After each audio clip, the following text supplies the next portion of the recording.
क्या आपने कभी सोचा है जब कलयुग अपने चरम पर पहुंच जाएगा तो दुनिया कैसी होगी? क्या लोग धर्म और सत्य को भूलकर केवल स्वार्थ, लालच और पाप में डूब जाएंगे?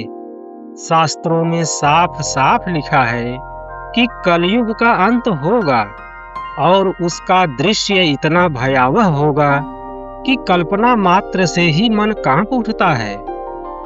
आज हम आपको लेकर चलेंगे महाभारत के बाद की उस कथा में जब युधिष्ठिर ने श्री कृष्ण से कलयुग का रहस्य पूछा। साथ ही जानेंगे गरुड़ पुराण और कल की पुराण में वर्णित वे भविष्यवाणियां जो हमें बताती हैं कि जब यह युग समाप्त होगा तो कैसा विनाश होगा। इस वीडियो को अंत तक जरूर देखिए, क्योंकि अंत में हम आपको वह अंतिम रहस्य बताएंगे जो जीवन की दिशा ही बदल देगा। महाभारत युद्ध समाप्त हो चुका था, लाखों योद्धाओं का रक्त बह चुका था, धरती पर विनाश का दृश्य फैला था। धर्मराज युधिष्ठिर हस्तिनापुर के सिंहासन पर बैठे थे, लेकिन उनका मन शांत नहीं था। युधिष्ठिर सोचने लगे, द्वापर युग तो समाप्त हो चुका है, अब कलयुग आने वाला है। मनुष्य का क्या होगा, धर्म का क्या होगा, और उस समय मनुष्य का आचरण कैसा होगा। उनके भाई अर्जुन, भीम, नकुल और सहदेव ने उनकी चिंता देखी और कहा, आइए हम सब स्वयं भगवान श्री कृष्ण के पास चलते हैं और इसका उत्तर पूछते हैं। वे सभी द्वारका पहुंचे और श्री कृष्ण से प्रश्न किया, हे माधव, हमें बताइए कि कलयुग में मानव का जीवन कैसा होगा और उसका अंत कैसे होगा। श्री कृष्ण मुस्कुराए और बोले, कलयुग का रहस्य शब्दों में समझना आसान नहीं है। तुम सभी स्वयं जाकर अनुभव करो और जो वहां देखोगे वही भविष्य का सत्य होगा। श्री कृष्ण की बात से सहमत होकर पांचों भाई वन में अलग अलग दिशाओं में अनुभव प्राप्त करने के लिए निकल पड़े और वन में उन्हें अलग अलग अनुभव प्राप्त हुआ।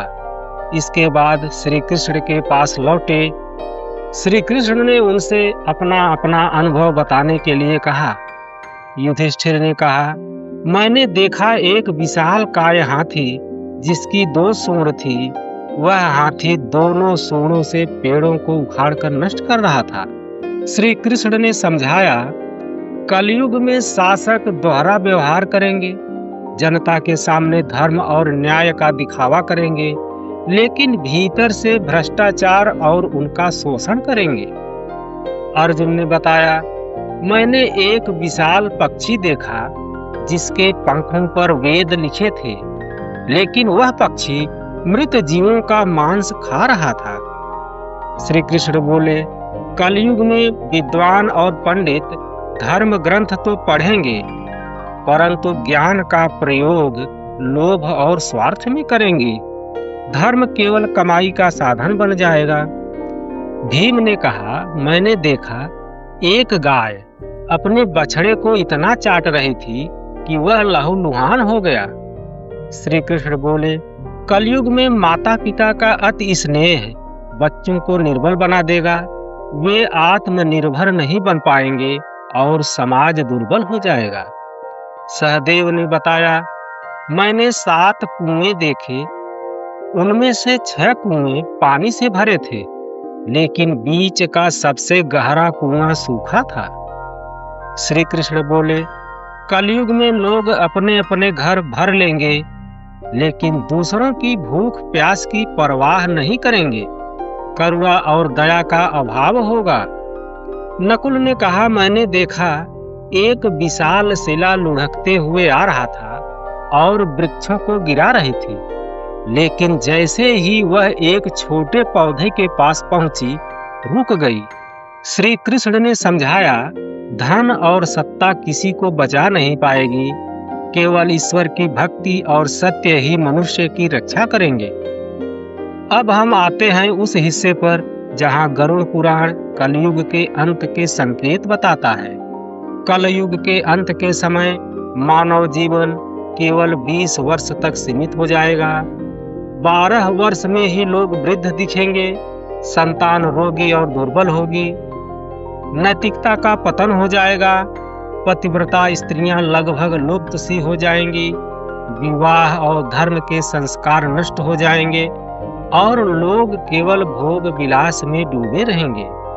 प्रकृति का क्षय हो जाएगा और वृक्ष फल और फूल देना बंद कर देंगे। गाय केवल मांस और दूध के लिए ही पाली जाएंगी। अन्न में रस और पौष्टिकता खत्म हो जाएगी, वर्षा रुक जाएगी, अनाज सूख जाएंगे और लोग भूख प्यास से मरने लगेंगे। उस समय आकाश में एक नहीं 7 सूर्य प्रकट होंगे और उनकी तपिश से नदियां, समुद्र, झीलें सब सूख जाएंगी। पृथ्वी जलकर राख हो जाएगी। फिर भगवान विष्णु रुद्र रूप में 100 वर्षों तक वर्षा करेंगे। संपूर्ण सृष्टि जलमग्न हो जाएगी। जब सब कुछ समाप्त हो जाएगा तब भगवान ब्रह्मा अपनी इच्छा से नई सृष्टि रचेंगे। वह सृष्टि शुद्ध, धर्ममय और सात्विक होगी। केवल वे लोग ही जन्म पाएंगे जिन्होंने धर्म, सत्य और भक्ति का पालन किया होगा। तो मित्रों, यह थी कलयुग के अंत की वह कथा जो हमें न केवल भयभीत करती है बल्कि चेतावनी भी देती है। चाहे युग कितना भी बदल जाए, धर्म, सत्य और भक्ति ही मनुष्य की रक्षा कर सकते हैं। तो आप ही बताइए, क्या आज का समाज पहले से ही कलयुग के संकेत दिखा रहा है? कमेंट में अपने विचार साझा करें। अगर यह कथा आपको ज्ञानवर्धक लगी हो तो लाइक करें और शेयर जरूर करें। और हाँ, हमारे चैनल अमृतवाणी को सब्सक्राइब करना न भूलें। हम फिर मिलेंगे एक नई रहस्यमयी कथा के साथ। धन्यवाद।